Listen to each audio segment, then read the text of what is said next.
Welcome to Radio Mirchi 98.3 FM Kolkata's audio presentation, Sunday Suspense. On Sunday Suspense, we bring you dramatic readings of some of the classic stories of Bangla literature. Stories of suspense, crime, horror, and the supernatural. Happy listening.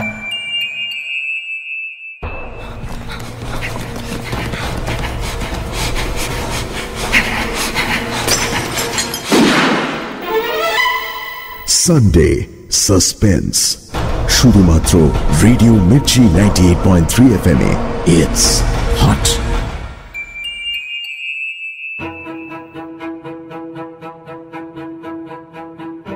1887 সালে বিটনস Christian অ্যানুয়ালে Sherlock হোমসের আত্মপ্রকাশ।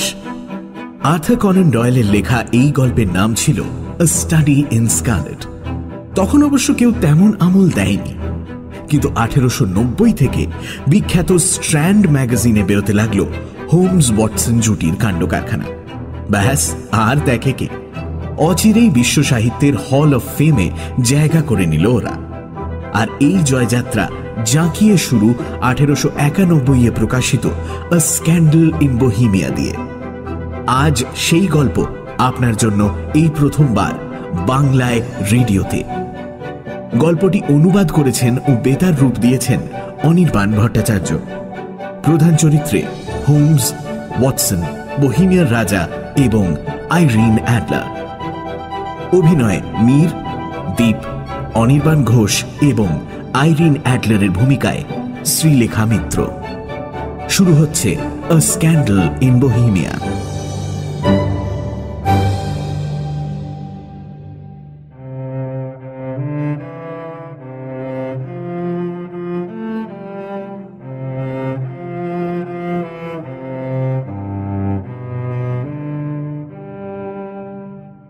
Sherlock হোমসের কাছে সেই ছিল the woman, মানে যাকে বলে সর্বোত্তম। মানে পৃথিবীর এই অগুন্তি স্ত্রী জাতির মধ্যে নাকি তার মতো আর কেউ নেই। বোঝো কাণ্ড। ও, তার নামটাই তো বলা হয়নি, আইরিন অ্যাডলার।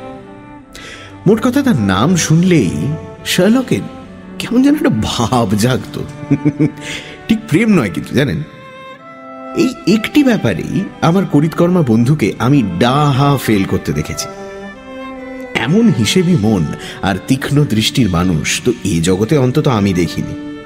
কিন্তু এই প্রেম নামক আবেগটির ওর কাছে কোনো মূল্যই নেই। স্ট্রেঞ্জ। আমি যতবারই ওকে এ বিষয়ে প্রশ্ন করেছি, ওর শটান উত্তর ওসব হালকা হালকা মৃদু ফুলেল ব্যাপার স্যাপার আমার পোষায় না। ওসব দুর্বলতাকে প্রশ্রয় দিলে নাকি বিচার শক্তি গুলিয়ে যায়। তা এহেন ঠোটকাটা ভদ্রলোকও এই আইরিন অ্যাডলারের কাছে কুপোকাত। বিয়ের পর থেকেই আমার হোমসের সঙ্গে যোগাযোগ কমে এসেছিল, ওই যেরকম হয় আর কি। নিজের আলাদা সংসার, আলাদা একটা এস্টাবলিশমেন্ট নিয়েই আমি বুধ তখন। আবার নতুন করে ডাক্তারিটাও শুরু করেছিলাম, ফলে অন্যদিকে মন দেওয়ার বিন্দু মাত্র সময় ছিল না। আর শার্লকও যেমন কোন রকম সামাজিকতার ধার ধারে না। নিজের ওই পাহাড় প্রমাণ বই, গোয়েন্দাগিরি আর কোকেনের নেশা নিয়ে ভিন্ন জগতের বাসিন্দা। মাঝে মাঝে ওর খবর যে আমি পেতাম না তা নয়। কেসের পেছনে একা একা ছুটে যাচ্ছে, অম্লান বদনে সলভ করছে এমন কিছু যা পুলিশও হাত তুলে সারেন্ডার করে দিয়েছিল। খবর রাখতাম সবই। তারপর এই কয়েকদিন আগে, বোধহয় 20শে মার্চ হবে 1888, আমি একজন পেশেন্টকে দেখে ফিরছি, বেকার স্ট্রিটের মুখে এসে পড়েছি। খুব চেনা সেই দরজার সামনে দিয়ে ক্রস করে যাওয়া মাত্রই মনটা আনজান করে উঠল। শার্লককে খুব দেখতে ইচ্ছে করে উঠল। উপরে তাকিয়ে দেখি ঘরে আলো জ্বলছে, আর শার্লকের লম্বা রোগা চেহারা ঘরের এ প্রান্ত থেকে ও প্রান্ত পায়চারি করছে। ওর মাথাটা মনে হলো বুকের ওপর ঝুঁকে আছে, আর হাতটা পেছন দিকে মোড়া। কোকেনের নেশা ওর ছুটে গেছে, আর মাথার মধ্যে কিছু একটা ছটফট করছে।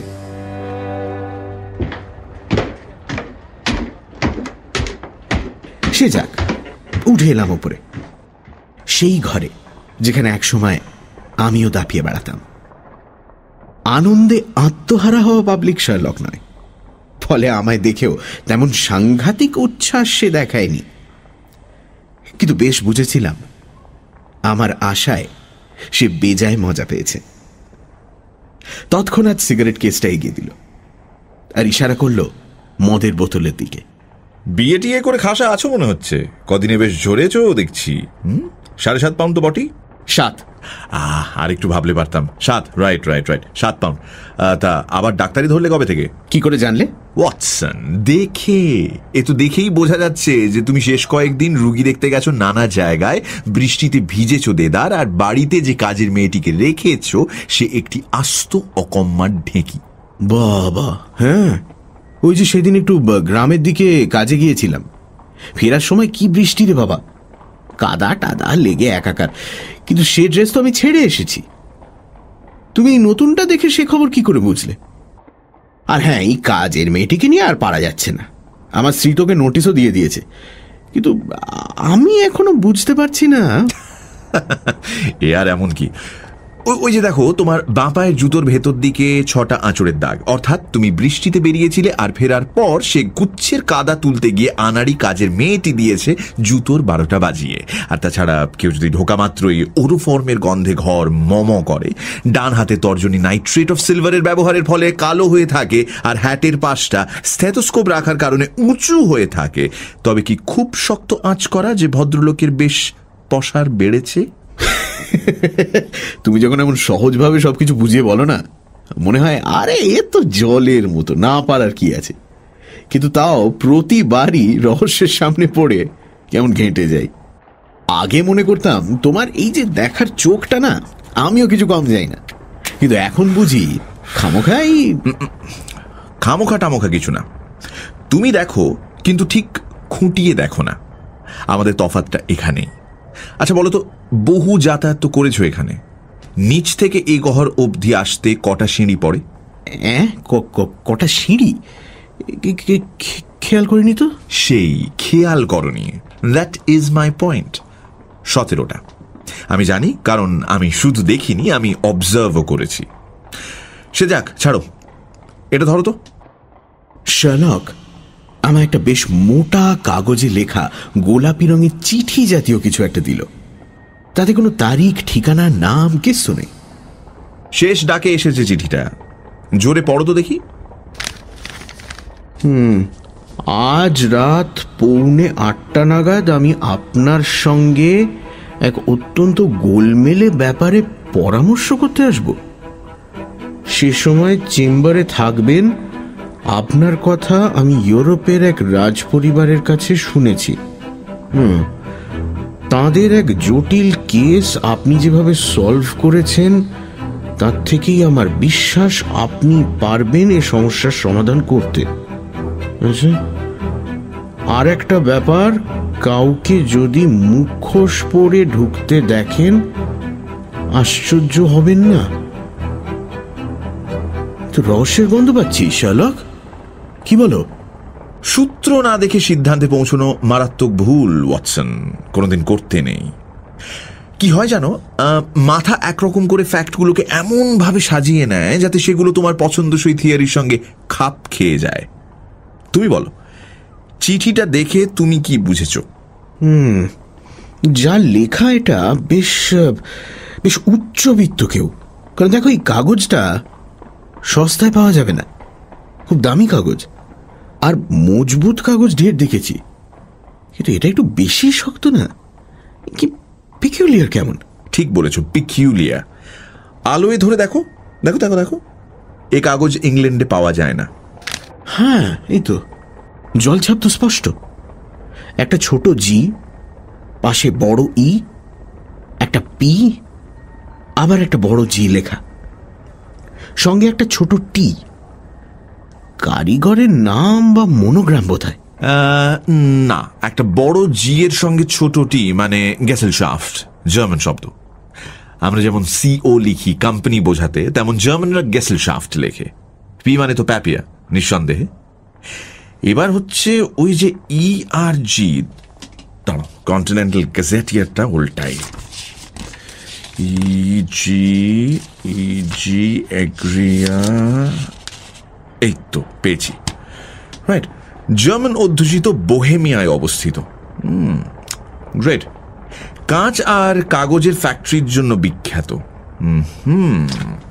তা বৎস, কোন সিদ্ধান্তে উপনীত হইলে শেষমেশ? কাগজটা বোহেমিয়ায় তৈরি। আর পত্র লেখক নিজে একজন জার্মান। এই ওরাই এমন রসকসহীন চিঠি লিখতে পারে। এখন দেখার একজন জার্মান যে বোহেমিয়ার কাগজে চিঠি লেখে আর নিজে একটা মুখোশ পরে দেখা করতে চায়, তার আসল উদ্দেশ্যটা কি। এই তিনি এলেন বোধহয়। দুটো ঘোড়ায় টানা গাড়ি নির্ঘাত। ঠিক বলেছি, বেশ দামি ঘোড়া। পয়সাওয়ালা ক্লায়েন্ট ওয়াটসন, মনে হয় ভালো দাও মারা যাবে। এই আমি উঠি তাহলে। মাথা খারাপ? বসো বসো বসো বসো। জানোই তো আমি তোমায় ছাড়া কেমন কানা। ইন্টারেস্টিং কেস মনে হচ্ছে, মিস করলে আফসোস হবে বলে দিলাম। কিন্তু তোমার ক্লায়েন্ট? উনি ঢুকছেন, মন দিয়ে সবকিছু শোনো। আসুন। ঘরে যিনি ঢুকলেন তিনি রীতিমতো লম্বা, 6.5 ফুট তো বটেই। ছবিতে দেখা হারকিউলিসের মতো অনেকটা গড়ন। পরনে বেশ দামি এক জমকালো পোশাক, যদিও আমাদের ইংলিশ রুচিতে একটু বেশিই জমকালো। গায়ে এমন গয়নাগাটি যেন কুবেরের সমস্ত সম্পদ উপুর করে দেওয়া হয়েছে। মাথায় হ্যাট, আর মুখের একটা অংশ কালো মুখোশে ঢাকা। একটা হাত দিয়ে মুখোশটা ধরা, দেখে মনে হচ্ছে যেন এই মাত্র ওটা অ্যাডজাস্ট করলেন। তবে তার মধ্যে থেকেও প্রখর ব্যক্তিত্ব ঠিকরে বেরোচ্ছে। মোটা ঠোঁট, লম্বা থুতনিতে গোয়ার তুমি, গাজোয়ারি আর মনের জোর বেশ স্পষ্টভাবেই ফুটে উঠছে। চিঠি পাঠিয়েছিলাম, কথা ছিল আসার। হ্যাঁ, পেয়েছি। বসুন। ইনি আমার বন্ধু সহযোগী ডক্টর ওয়াটসন। তা আপনার পরিচয়টা? আমি কাউন্ট ভন ক্রম, বোহেমিয়ার অভিজাত এক পরিবারের সদস্য। একটা কথা, এই আপনার বন্ধুটিকে বিশ্বাস করা যায় তো? নইলে আমি আপনার সঙ্গে আলাদা করে কথা বলতে চাই। হয় আমরা দুজনে মিলে শুনবো, নয় সে আপনাদের ব্যাপার, কিন্তু সবটা খুলে বলার আগে আপনাদের একটা কথা দিতে হবে। এই বিষয়ে কাউকে কিছু বলবেন না, অন্তত আগামী 2 বছর তো নয়। কারণ জানাজানি হয়ে গেলে খুব বিপদ হয়ে যাবে। হয়তো ইউরোপের ইতিহাসটাই বদলে গেল। I promise. আমিও। মাফ করবেন, এই মুখোশটা পরে থাকতে বাধ্য আমি। কিছু মনে করবেন না, আসলে যার হয়ে আমি এখানে এসেছি তিনি চান না আমাদের পরিচয় ফাঁস হোক, তাই। আর আসলে আমি আপনাদের ভুল পরিচয়ও দিয়েছি। আমি কাউন্ট ভন ক্রাম নই। জানি। আসলে ব্যাপারটা এতটাই স্পর্শকাতর যে যত রকম সম্ভব প্রিকশন নিতে হচ্ছে, নইলে এই স্ক্যান্ডেলটা ছাড়খাড় করে দিতে পারে একটা গোটা রাজ পরিবার। আমি অনস্টিং রাজবংশের কথা বলছি। বহু বছর ধরে বোহেমিয়ার রাজপাট তারাই সামলান। তাও জানি। সো ইয়োর ম্যাজেস্টি, আপনি যদি ব্যাপারটা খানিক খুলে বলেন সাহায্য করতে সুবিধে হয়। শার্লকের মুখে আচমকা ইয়োর ম্যাজেস্টি শুনে ভদ্রলোক প্রায় লাফিয়ে উঠলেন চেয়ার থেকে। প্রচন্ড উত্তেজিত লাগছিল তাকে। তারপর হঠাৎ মুখোশটা হেঁচড়ে খুলে মাটিতে নিক্ষেপ করলেন। হ্যাঁ, আমি বোহেমিয়ার রাজা। বোহেমিয়ার রাজা। এত লুকোছাপা কিসের? সত্যি তো, আপনি ঘরে ঢোকার সঙ্গে সঙ্গেই বুঝেছিলাম আপনি যে সে নন, খোদ বোহেমিয়ার রাজা। কি করব বলুন, আমি তো ঠিক নিজে আগেই এইসব ব্যাপার সামলাইনি, মানে অভ্যস্ত নই। কিন্তু ব্যাপারটা এত স্পর্শকাতর যে কাউকে বিশ্বাস করতে পারলাম না। সেই প্রাগ থেকে ছদ্মবেশে আসছি। শুরু করুন। এই মোটামুটি 5 বছর আগে একবার ওয়ারশ গিয়েছিলাম বেশ কিছুদিনের জন্যে। তো সেখানে আলাপ হলো আইরিন অ্যাডলারের সঙ্গে। নাম শুনেছেন? নামজাদা অভিনেত্রী। ওয়াটসন, আমার নামের খাতাটা একটু দেখো তো। শার্লকের এই একটা অদ্ভুত অভ্যেস ছিল। নামী ব্যক্তিত্বের যাবতীয় বৃত্তান্ত বা উল্লেখযোগ্য ঘটনা একটা খাতায় লিখে রাখত, ফলে কাজের সময় অসুবিধে পড়তে হতো না। আইরিন অ্যাডলারের নামটা পেলাম একজন ইহুদি ধর্মপ্রচারক ও এক মিলিটারি অফিসারের মাঝমধ্যিখানে। নিউ জার্সিতে জন্ম, 1858। ইম্পেরিয়াল থিয়েটার অফ ওয়ারসয়ে মূল গায়িকা, অপেরা স্টেজ থেকে রিটায়ার করে এখন লন্ডনে থাকেন। আচ্ছা, তা ইয়োর ম্যাজেস্টি এই মহিলার সঙ্গে গভীর সম্পর্কে জড়িয়ে পড়েছিলেন, তাকে বেশ কিছু অন্তরঙ্গ প্রেমপত্র লেখেন, আর এখন সেই সব চিঠি ফেরত চান। আলবাত। লুকিয়ে বিয়েটিও কি? মোটেই না। আপনার কোনো দলিল বা সার্টিফিকেট তার কাছে রয়ে গেছে? নেই নেই নেই, কিচ্ছু নেই। তবে খামোখা চিন্তা করছেন কেন? তিনি যদি চিঠিগুলো দেখিয়ে আপনাকে ব্ল্যাকমেলও করতে চান, পরোয়া নেই, কারণ তাকে তো আগে প্রমাণ করতে হবে যে... আরে আমার হাতের লেখা দেখালেই তো। দুস, ও তো নকল করা যায়। কাগজটা তো আমার প্রাইভেট নোটবুকের। চুরি করা যায়। ওতে শিলমোহর রয়েছে আমার। সেটাও জাল করা যায়। আমার ছবি কিনতে পাওয়া যায়। আমরা দুজনেই আছি ছবিটায়। এইটা সর্বনাশ। কাঁচা কাজ করে ফেলেছেন ইয়োর ম্যাজেস্টি। আরে তখন কি আর কাণ্ডজ্ঞান ছিল আমার? আমি তখন যুবরাজ, যা মন চেয়েছে করেছি। এরকম হয়ে যাবে কি করে বুঝবো বলুন তো? ফটোটা ওর কাছ থেকে সরাতে হবে। চেষ্টা কি করিনি ভাবছেন? তাহলে কিনে নিন, যা টাকা চাই দিয়ে দিন না। বেচবে না। চুরি করিয়ে নিন। 5 বার ট্রাই করেছি, 2 বার চোর ঢুকিয়েছিলাম বাড়িতে। কোথায় কি তোলপাড় করেছে গোটা বাড়ি। একবার তো বেড়াতে গিয়েছিল, আমি মালপত্র লোপাট করে দিলাম, কোথাও কিছু পেলাম না মশাই। কি আজব মহিলা না জানেন। লোক দিয়ে মাঝ রাস্তায় ছিনতাই করানোর চেষ্টা করেছি, আর মাথায় কিছু আসছে না আমার। মজার ব্যাপার কিন্তু। আমার কাছে খুব আশঙ্কার। না, তা তো বটেই, কিন্তু ভদ্রমহিলার মতলব কি বলুন তো? ছবিটা নিয়ে ঠিক কি করতে চান? আমার সর্বনাশ। অর্থাৎ? কিছুদিনের মধ্যেই আমার বিয়ে। হ্যাঁ জানি তো। স্ক্যান্ডিনেভিয়ার রাজার মেজ মেয়ে ক্লোটিল্ড লোথম্যানের সঙ্গে। একটিবারও যদি আমার এই পূর্ব কথা জানাজানি হয়ে যায়, কেলেঙ্কারি হয়ে যাবে মশাই, সব শেষ হয়ে যাবে। প্লিজ প্লিজ একটু বোঝার চেষ্টা করুন। তো আইরিন অ্যাডলার এখানে আসছেন কোথা থেকে? আপনি ওকে চেনেন না, সাংঘাতিক মহিলা। দেখতে এমন সুন্দর, মায়ার মতো, কিন্তু এত কঠিন হৃদয় আমি দেখিনি জীবদ্দশায়। আইরিন ছবিটা ফাঁস করে দেবে বলেছে। আমি জানি ও আমার সর্বনাশ না করে ছাড়বে না। যা ইচ্ছা করতে পারে, যা ইচ্ছা। এখনো ছবিটা পাঠায়নি কাউকে, আপনি শিওর? হ্যাঁ, আগামী সোমবার আমাদের বিয়ের অফিসিয়াল অ্যানাউন্সমেন্ট। আইরিন বলেছে সেদিনই সে। এখনো হাতে দিন 3 রয়েছে। বেশ, তো আপনি এখন লন্ডনেই আছেন ধরে নিচ্ছি? অগত্যা ল্যাংহামে থাকছি, ওই কাউন্ট ভন ক্রাম নামেই। গ্রেট। ঠিক আছে, কিভাবে এগোই খবর দিচ্ছি, চিন্তা করবেন না। হ্যাঁ, দয়া করে দেখুন প্লিজ, খুব দুশ্চিন্তায় থাকবো। ও আচ্ছা, পারিশ্রমিকের ব্যাপারটা? হ্যাঁ, যা খুশি তাই। আমি ওই ছবিটার জন্য আমার রাজ্যের একটা ভাগ আপনাকে দিয়ে দেবো, হবে? একটা কিছু উপায় বের করুন প্লিজ। সে নয় হলো, কিন্তু এখনকার খরচপাতির জন্য। হ্যাঁ, নিন, 300 পাউন্ড সোনা আছে, আর 700 টাকার নোটে। আপাতত চলে যাবে তো? নিশ্চয়ই। 1 মিনিট, রিসিপ্টটা নিয়ে যান প্লিজ। ভদ্রমহিলার ঠিকানাটা? Briony Lodge, Serpentine Avenue, saint John's Wood. Right, ঠিক আছে, হবে। ও আরেকটা কথা, ছবিটা কি বাঁধানো ছিল নাকি এমনি? হ্যাঁ, বাঁধানোই তো। শুভরাত্রি ইয়োর ম্যাজেস্টি, কথা দিলাম শিগগিরই ভালো খবর দেব। ওয়াটসন, আর আটকাবো না, গুড নাইট। তবে আগামীকাল পারলে দুপুর 3টে নাগাদ চলে এসো, এই বিষয়টা নিয়ে খানিক আলোচনা আছে।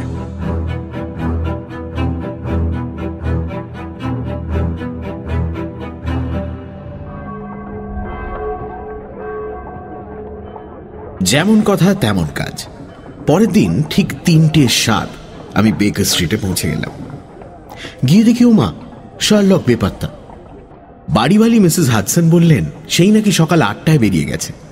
অতএব বৎস, অপেক্ষা করা ছাড়া উপায় নেই।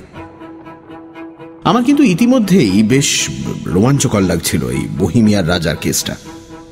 অন্য আরো 2-1টা কেসের মতো মার দাঙ্গা, খুন খারাপির ব্যাপার নেই এটায়, কিন্তু তাও কেমন যেন আমার টান ছিল কেসটা। আর তারপর খোদ রাজার কেস বলে কথা।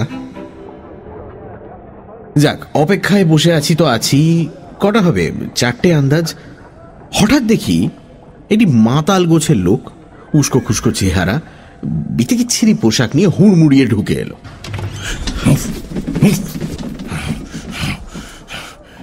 সত্যি বলছি, আমি আমার গুণধর বন্ধুর ছদ্মবেশ ধারণের সমস্ত কায়দা জানি, কিন্তু এই চেহারা দেখে না সম্পূর্ণ ঘেঁটে গিয়েছিলাম।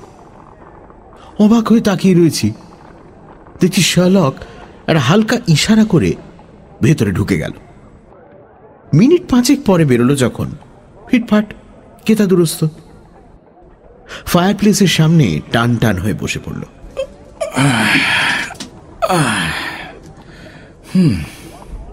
আর তারপর খামোখাই দেখি হেসে মরে।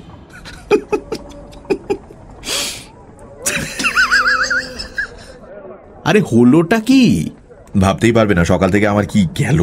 ওই আইরিন অ্যাডলারের বাড়ির সামনে ঘাপটি মেরেছিলে নির্ঘাত, অবজার্ভ করছিলে তাকে।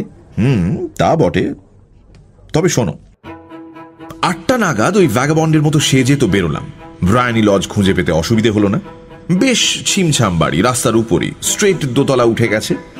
পেছন দিকে একটা সুন্দর বাগান রয়েছে, ডান দিকে একটা বেশ সাজানো গোছানো বসানোর ঘর, লম্বা জানালাওয়ালা, প্রায় জমি ছুঁয়ে যায়। সমস্তটা ঘুরে ঘুরে দেখলাম, তাছাড়া তেমন রিমার্কেবল কিছু নেই। আরেক দেখলাম ওই খিড়কির প্যাসেজটায় খুব সহজেই ঢুকে পড়া যায়। তারপর শোনো, ওই বাগানের দেয়াল ঘেঁষে দেখি কি একটা জমায়েত গোছের, ঘোড়া টোড়াদের পরিষ্কার করা চলছে। তো আমিও ভিড়ে গেলাম, খুব করে ঘোড়াগুলোকে মুছে টুছে দিলাম। লোকগুলো খাসা জানো, বকশিস দিল, তামাক দিল, আর আশপাশের বাসিন্দাদের অজস্র কেচ্ছা কেলেঙ্কারির কথা শোনালো। কি করব, শুনতেই হলো। অ্যাডলার সম্বন্ধে কি পেলে? ওহো, আইরিন অ্যাডলার।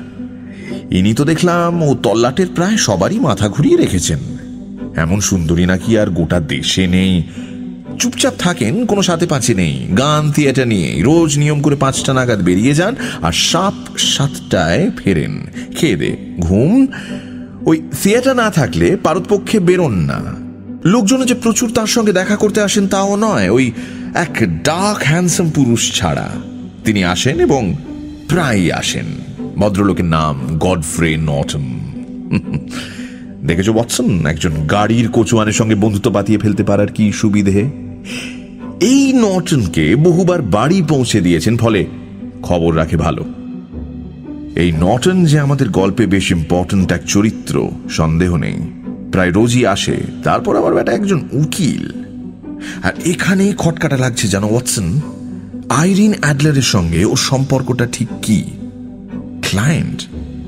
তাহলে তো ওই ছবিটা আইরিন ওকে নিশ্চয়ই সঁপে দিয়েছেন। নিছক বন্ধু হলে অবশ্য ছবিটা না দেখানোই এক্সপেক্টেড। এটার উপরেই নির্ভর করছে আমি ইনভেস্টিগেশনের পরিধিটা কতটা বাড়াবো। ব্রায়ানি লজেই মন দেব না নর্টনের ইনার টেম্পলের চেম্বার অবধি? সরি ওয়াটসন, এই হেন আর তেন বলে বোর করছি তোমায়, কিন্তু আমার জীবনের ঝুট ঝামেলা আর কাকে বলবো ভাই। আজে বাজে বকো না, বলো বলো। তো আমি এসব ভেবেই আকুল, হঠাৎ দেখি ব্রায়ানি লজের সামনে একটা জমকালো ঘোড়ার গাড়ি থামলো। লাফিয়ে নামলেন যিনি, তিনি বেশ সুদর্শন, ওই ডার্ক হ্যান্ডসাম, ঠিক যার কথা শুনেছিলাম তেমনি। মনে হলো প্রচন্ড তাড়ায় রয়েছেন। জানো ওয়াটসন, গাড়ি থেকে নেমেই ছুট লাগালেন ভেতরে, আর এমন ভাবে ঢুকলেন যেন নিজের বাড়ি। আচ্ছা, তারপর? আধ ঘন্টা মতন ছিলেন ভেতরে। এবার জানলা দিয়ে যা দেখলাম, মনে তো হলো সাংঘাতিক উত্তেজিত। বেশ অধৈর্য হয়ে এদিক ওদিক পায়চারি করছেন আর হাত নাড়ছেন আরো উত্তেজিত হয়ে। আইরিনকে অবশ্য একবারও দেখতে পেলাম না। ঝগড়া টগড়া নাকি? জানি না, তবে ভদ্রলোক বেরোলেন যখন আরো বিক্ষিপ্ত লাগলো, মেজাজ সপ্তমে। প্রায় দৌড়চ্ছেন। একটা সোনার ঘড়ি পকেট থেকে বের করে সময়টা দেখলেন, তারপর তড়াক করে গাড়িতে চেপে কোচওয়ানকে নির্দেশ দিলেন পাগলের মতো ছোটাও গাড়ি। প্রথমে গ্রস অ্যান্ড হ্যাঙ্কিজে যাব, তারপর চার্চ অফ সেন্ট মনিকা। 20 মিনিটে পৌঁছে দিতে পারলে বকশিস পাবে। তো হুশ করে আর বেরিয়ে তো গেল। আমি দাঁড়িয়ে ভাবছি কি করি, পেছু নেব। ওমা, আরেক কাণ্ড! সামনে এসে থামলো আরেকটা গাড়ি, যেন আগে থেকে ঠিক করা। গাড়িটা ভালো করে থামেও নি, দরজা দিয়ে ছুটে বেরিয়ে এলেন এক মহিলা। জাস্ট এক চিলতে দেখলাম তাকে, কিন্তু ওয়াটসন ওয়াটসন ওয়াটসন কি বলবো তোমায়, কি অকল্পনীয় সুন্দরী, যে কেউ প্রেমে পড়ে যাবে। আরে নিকুচি করেছে প্রেমে পড়বে, কি করলো বলো? করবে আবার কি? উঠেই সেই এক ইনস্ট্রাকশন, চার্চ অফ মনিকা চলো, জলদি, মিনিট 20 মধ্যে পৌঁছে দিতে পারলে বকশিস। আজব, এও এক কথা বলে। এক্স্যাক্টলি, আমিও পরের গাড়িতে উঠে দিলাম ছুট। আমার ওই ময়লা পোশাক দেখে কোচওয়ান খুব একটা ইচ্ছুক ছিল না, কিন্তু আমিও তো ওকে সেই একই টোপ দিয়েছি, 20 মিনিটে পৌঁছে দিলে বকশিস।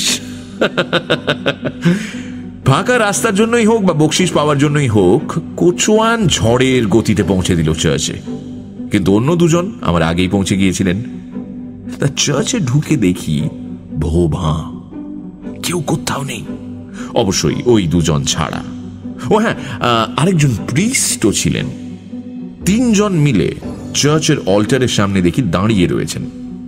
এদিকে আমি তো চার্চে এমন ভাবে ঘুরছি যেন দেখতে এসেছি চার্চটা টুরিস্ট গোছের। হঠাৎ তুমি ভাবতে পারবে না ওয়াটসন, কি কাণ্ড!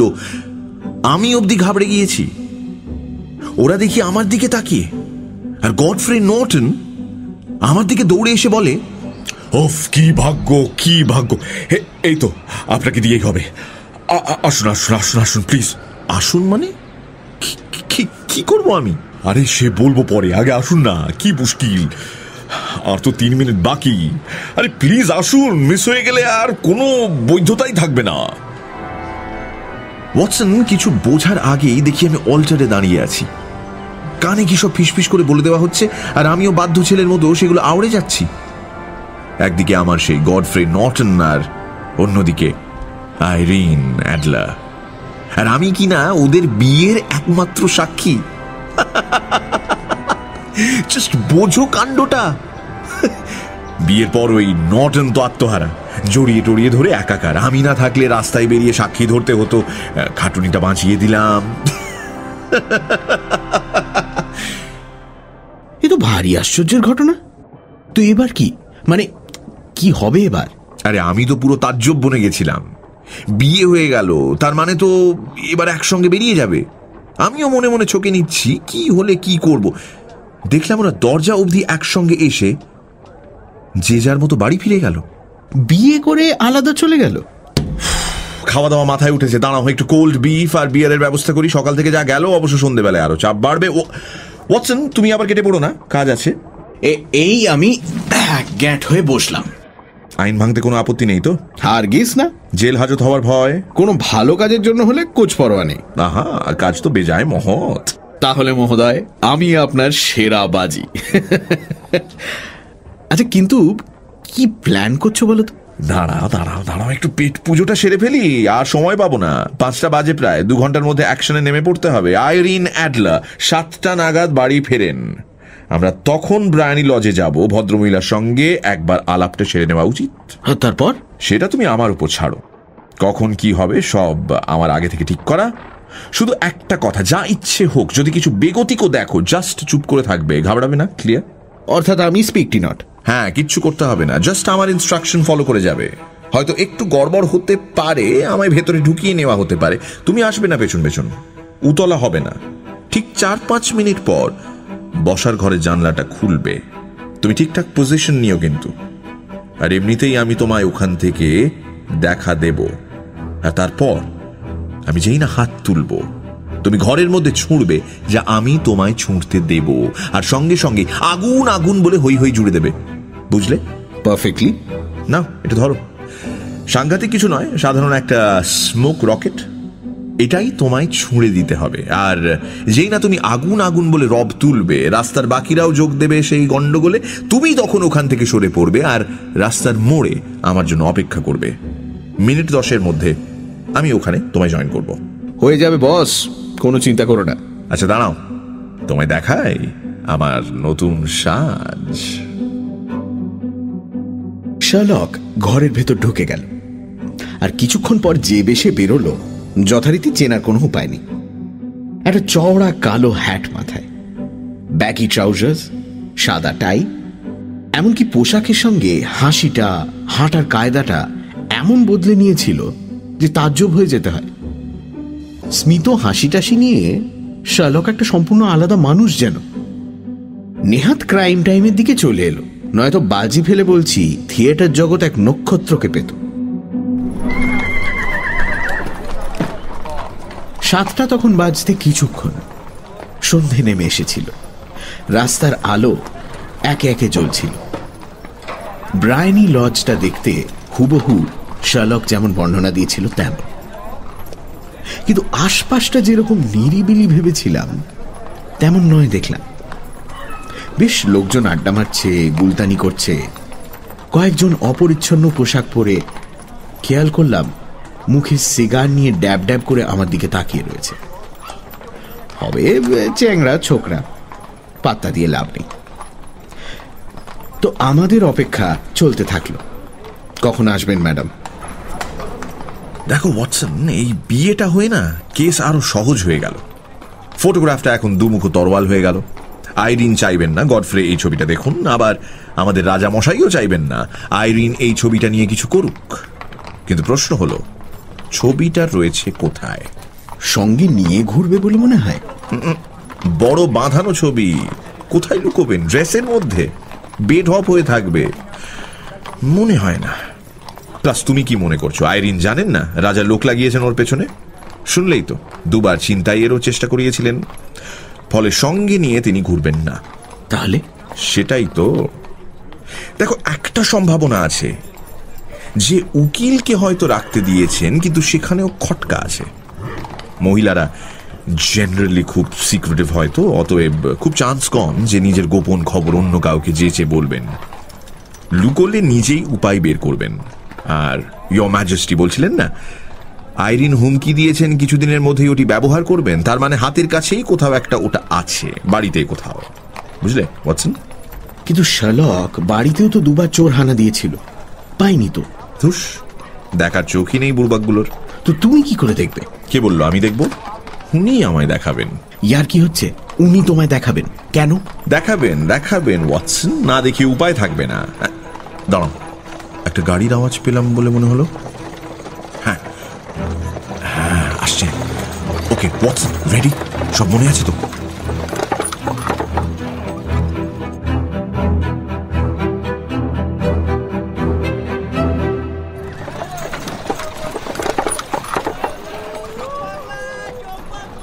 বেশ সুসজ্জিত একটা গাড়ি এসে থামলো বাড়ির সামনে। আর উমা, থামা মাত্রই দেখি রাস্তার একটা লোফার গিয়ে দরজা খুলে আইরিনকে নামার ব্যবস্থা করে দিচ্ছে। ব্যাটাকে এতক্ষণ দেখছিলাম দাঁড়িয়ে দাঁড়িয়ে গুলতানি করছে। ভেবেছিলাম আইরিনকে সাহায্য করলে দু এক পয়সা ভাগ্যে জুটবে, কিন্তু ও আর কিছু করার আগেই আরেকজন হামলে পড়লো ওর উপর। ব্যাস, মুহূর্তেই তুমুল উত্তেজনা ছড়িয়ে পড়লো। আরো দু একটা লোকও গিয়ে হাজির হলো সেখানে। সাংঘাতিক হট্টগোল বেঁধে গেল। আইরিন কি বিপদে ভাবুন। ওকে কে নামতে সাহায্য করবে তা নিয়ে ঝগড়া লেগে গিয়েছে, আর সে বেচারা নামতেই পারছে না। একটু নামতে, তো ভিড় কেন? একটু নামতে দিন। বাকবিতণ্ডা যথারীতি গড়ালো হাতাহাতিতে। আইরিন খামোখা এর মধ্যে পড়ে দিশাহারা। তক্ষুনি দেখি শার্লক ভিড় ছাপিয়ে আইরিনকে বাঁচাতে গিয়েছে। কি হচ্ছে নাকি? সরুন এখান থেকে, আই সে সরুন এখান থেকে। আর যেতেই বিপত্তি। বোধহয় আচমকা লেগে গিয়েছিল, দুম করে মাটিতে পড়ে গেল শার্লক।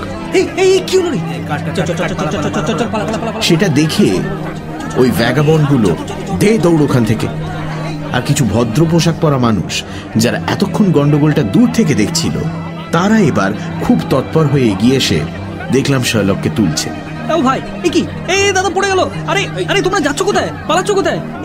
আইরিন ততক্ষণে ভিড় থেকে বেরিয়ে সিঁড়িতে উঠে পড়েছে। তার ফিগারটা ঝলসে দিচ্ছে যেন আশপাশকে।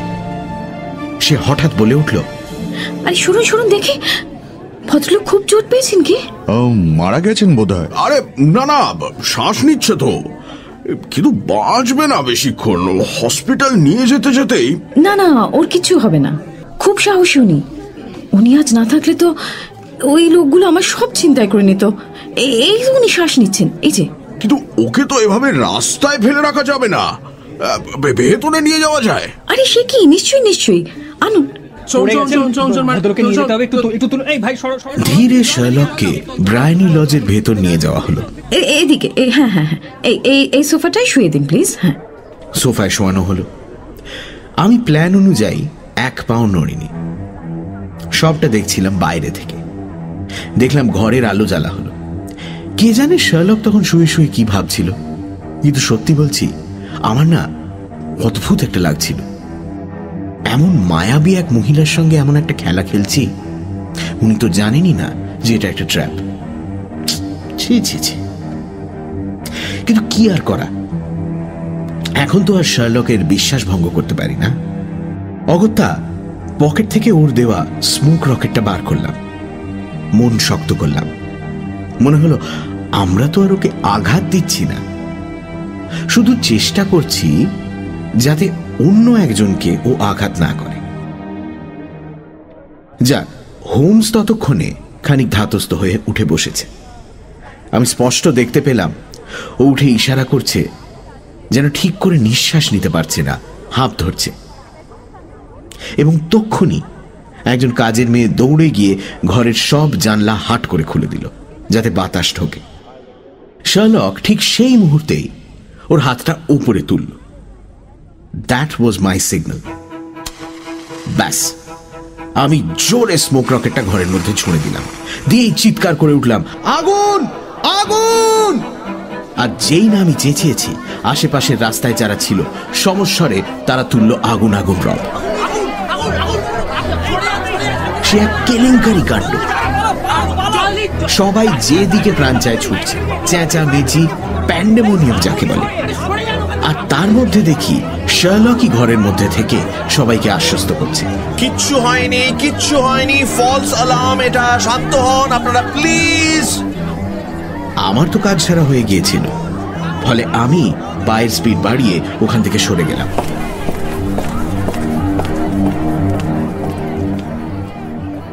অপেক্ষা করছি মোড়ের মাথায়। ঠিক 10 মিনিট পর সেই পরিচিত হাতের টোকা পিঠে শার্লক হাজির। দুজনে মিলে হন হন করে চুপচাপ কিছুটা হেঁটে চলে এলাম একটা ফাঁকা নিরিবিলি রাস্তায়। এর চেয়ে ভালো কিছু হতেই পারতো না ডাক্তার, দারুণ করেছো। ছবিটা পেলে? কিন্তু জানি কোথায় রাখা। কি করে? ম্যাডাম দেখালেন, সেই যে তোমায় বলেছিলাম। মানে? আরে খুলে বলো না। ওয়াটসন ওয়াটসন, অত উতলা হও কেন? বলছি তুমি তো নিশ্চয়ই বুঝতে পেরেছিলে রাস্তায় যতজন ছিল প্রায় সবাই আমার ফিট করা নাটক করছিল। হ্যাঁ, সে তো খানিক আন্দাজ করেছিলাম। তারপর ধরো যখন গোলমাল বাঁধলো, আমার হাতে ওই কিছুটা লাল রং ছিল, সেটাই মুখে লাগিয়ে ধরাশায়ী হয়ে গেলাম। জানোই তো মানধাতার আমলের ট্রিক। সেটাও বুঝলাম, কিন্তু তারপর আর কি, আমায় ভেতরে নিয়ে যেতে ওরা বাধ্য হলো। ইনফ্যাক্ট আইরিনের সামনেও তো আর কোনো উপায় ছিল না। উনি আর কি বা করবেন বলো? আর নিয়ে শোয়ালো কোথায়? না, সিটিং রুমে, ঠিক যে ঘরটা আমি সাসপেক্ট করেছিলাম। মানে দেখো, ইদার ওটা সেই ঘরে ছিল বা বেডরুমে। আমায় বের তো করতেই হতো। তখনই আমি হাঁপিয়ে হাঁপিয়ে একাকার করলাম, ওরা জানালা খুলে দিল, and you had your chance.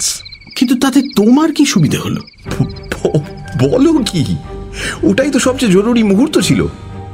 শোনো, যখনই কোনো মহিলা শোনেন যে বাড়িতে আগুন লেগেছে, প্রথমেই কি করেন? সব থেকে মূল্যবান জিনিসটা আগলাতে দৌড়ন। ধরো একজন বিবাহিত দৌড়বেন তার বাচ্চাকে সামলাতে, অবিবাহিতা হয়তো তার গয়নার বাক্স নিতে দৌড়বেন। আইরিনের ক্ষেত্রে আমার মনে হয়েছিল ওই ছবিটার যে দুর্মূল্য, সেই মুহূর্তে ওর কাছে কিছুই ছিল না। ফলে আগুন আগুন চিৎকার শোনা মাত্রই তিনি ছুটবেন সেটা নিতেই। আর সত্যি সবাই মিলে এমন ভয়াবহ গোলমাল জুড়েছিল, ক্যা বাত, দারুণ কাজ হয়েছে। ওই ধোঁয়ার মধ্যে দিয়ে আমি দেখলাম আইরিনকে পরিমরি করে ছুটে যেতে ওই ছবিটার দিকে। ওটা বুঝলে ওয়াটসন, একটা স্লাইডিং প্যানেলের পেছনে রয়েছে, সিটিং রুম থেকে একটু বেরিয়েই। আইরিন প্যানেলটা সরিয়ে ওটা বের করলেন। তারপর যেই না আমি সবাইকে আশ্বস্ত করলাম কোনো আগুন নয়, ফলস অ্যালার্ম এটা, তখনই আইরিন ওটা রেখে ওখান থেকে কোথায় যেন মিলিয়ে গেলেন। বোঝাই গেল না। তো আমি আর কি করি, কাজও প্রায় শেষ, তাই ওখান থেকে ধীরে ধীরে উঠে পড়লাম। একবার ভাবলাম ছবিটা তখনই নিয়ে নিই, কিন্তু কোচম্যানও ছিল আমার সামনে। তাছাড়া একটুও হড়বড় করলে পুরো ব্যাপারটা কেঁচে গন্ডুস হয়ে যেতে পারে। তো এবার কাজ তো গুটিয়েই এলো। ইয়োর ম্যাজেস্টিকে একটা খবর দিই, কাল একবার এখানে আসবো, তুমি থাকলেও ভালো হয়। আমাদের সিটিং রুমে বসানো হবে, কিন্তু বাড়ির মালকিন আসার আগেই আমরা ছবিটা নিয়ে ওখান থেকে চম্পট দেব। ইয়োর ম্যাজেস্টি নিজের হাতে ছবিটা নিতে নিশ্চয়ই বেজায় আহ্লাদিত হবেন। আচ্ছা, তাহলে কটা নাগাদ কাল? সাপ সকাল 8টায়। আইরিন তখন ঘুম থেকে যে ওঠেন না সেটা জেনে নিয়েছি। So we will have a clear field. আর তাছাড়া আমাদের শিগগিরই সেরে নিতে হবে, কারণ নতুন বিয়ে হয়েছে, কে জানে কখন কোন অভ্যেস বদলে যায়। যাই, ইয়োর ম্যাজেস্টিকে একটা টেলিগ্রাম করে দিই। আমরা ততক্ষণে বেকার স্ট্রিট অব্দি চলে এসেছি। শার্লক পকেটে হাত দিয়ে চাবিটা খুঁজছিল। হঠাৎ কে যেন বলে গেল, good night mister Sherlock Holmes. রাস্তায় তখন অনেকেই ছিলেন, কিন্তু মনে হলো ওটা একজন অল্প বয়সী যুবক বলে গেল। এক দণ্ড আর দাঁড়ালো না। গলাটা বড্ড চেনা আমার, কে হতে পারে?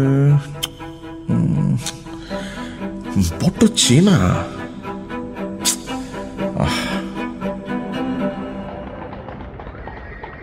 সেদিন আমি বাড়ি ফিরলাম না, বেকার স্ট্রিটেই ঘুমিয়ে পড়লাম। সকাল সকাল টোস্ট আর কফি খাচ্ছি, হঠাৎ রাজামশাইয়ের আগমন। তুমুল উত্তেজিত তিনি। শার্লককে দু কাঁধ ধরে বললেন, পেয়ে গেছেন ওটা? এখনো না। কিন্তু আশা করছেন পেয়ে যাবেন তো? আলবাত। তবে তবে আর দেরি কিসের? আর তর সইছে না। চলুন চলুন চলুন চলুন। কোথায় যাব? একটা গাড়ি লাগবে। আরে ছাড়ুন তো, আমার কোচ দাঁড়িয়ে আছে বাইরে। তবে তো হয়েই গেল।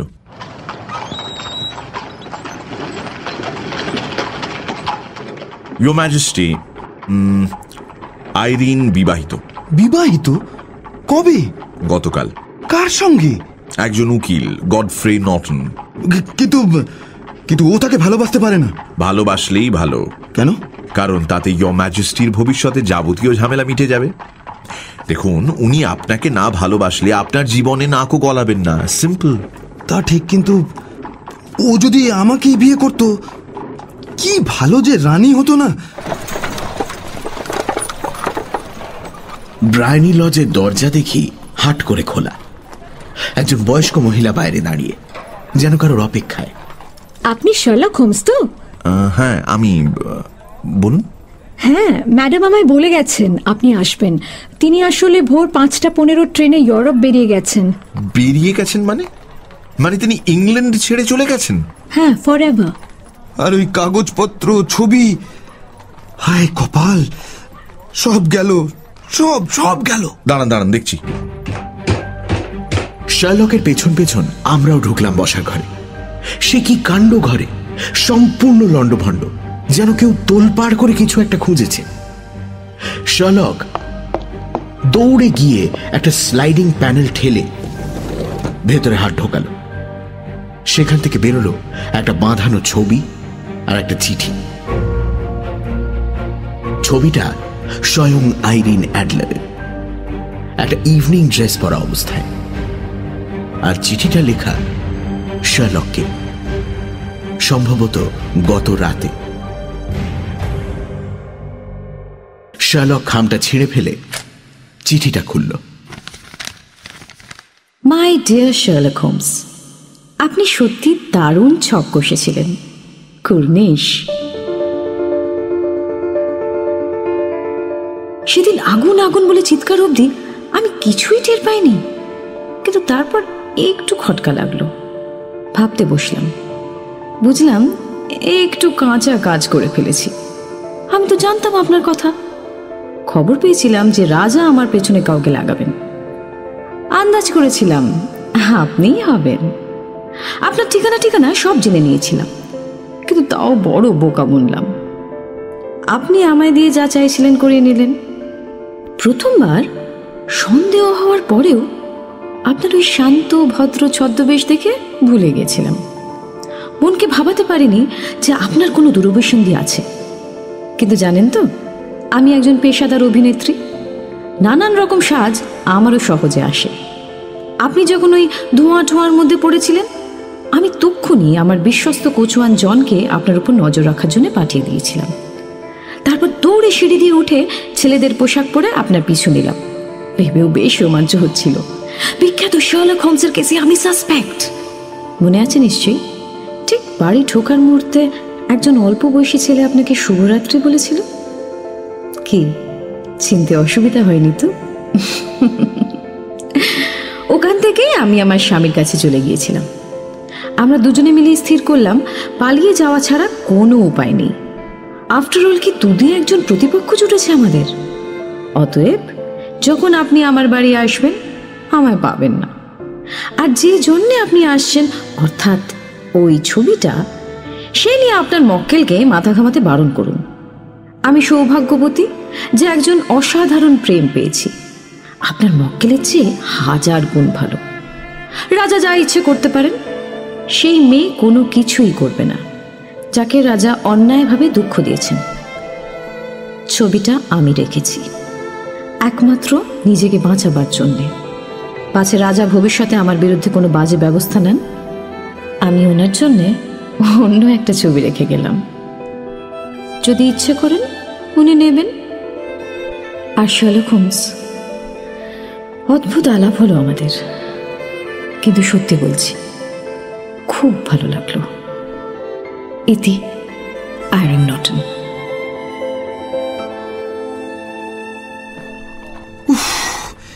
কি সাংঘাতিক মহিলা, কি সাংঘাতিক! আমি বলেছিলাম না দারুণ রানী হতেন। ইস, আফসোস হয় একটুও যদি সমগোত্রীয় হতেন আমি সামলে নিতাম। আমার তো মনে হয় উনি আপনার চেয়ে অনেক উঁচু মানের মানুষ। ইয়োর ম্যাজেস্টি, আমি দুঃখিত আপনাকে ওই ছবিটা এনে দিতে পারলাম না।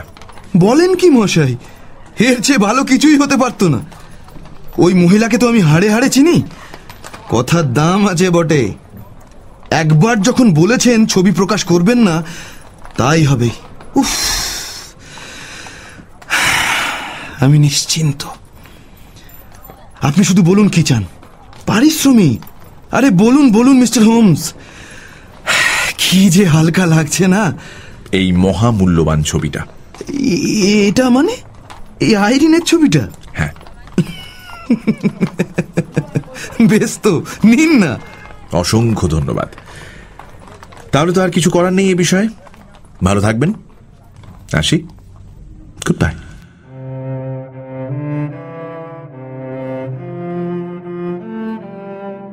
রাজামশাই একগাল হাসি দিয়ে ওনার দিকে হাত বাড়িয়ে দিয়েছিলেন, কিন্তু শার্লক সেসব সম্পূর্ণরূপে অগ্রাহ্য করে এড়িয়ে চলে গেল ছবিটা নিয়ে।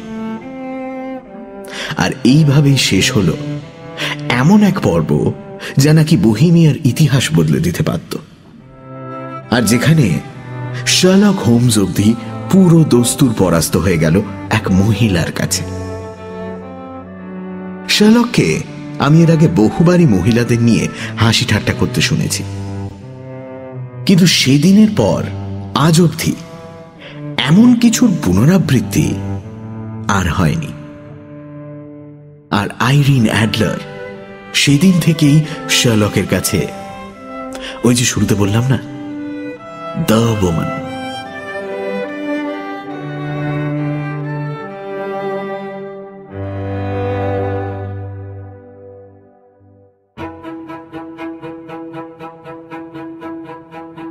শুনছিলেন আ স্ক্যান্ডাল ইন বোহেমিয়া। মূল রচনা স্যার আর্থার কনান ডয়েল। গল্প অনুবাদ ও এই পর্বটি পরিচালনা করেছেন অনির্বাণ ভট্টাচার্য। বিশেষ সহযোগিতায় অভিষেক। বিভিন্ন ভূমিকায় ওয়াটসন দীপ, বোহেমিয়ার রাজা অনির্বাণ ঘোষ, শার্লক হোমস মীর এবং আইরিন অ্যাডলার শ্রীলেখা মিত্র। গল্পের সূত্রধার দীপ। শব্দগ্রহণ, আবহ সঙ্গীত এবং স্পেশাল এফেক্টসে রিচার্ড। পরিকল্পনা ও পরিচালনায় ইন্দ্রাণী। রেডিও মির্চির তরফ থেকে আন্তরিক ধন্যবাদ শ্রীলেখা মিত্রকে আমাদের পাশে থাকার জন্য। আগামী সপ্তাহে ঠিক এই সময় আরও একটি রোমাঞ্চকর গল্প নিয়ে হাজির হবে সানডে সাসপেন্স।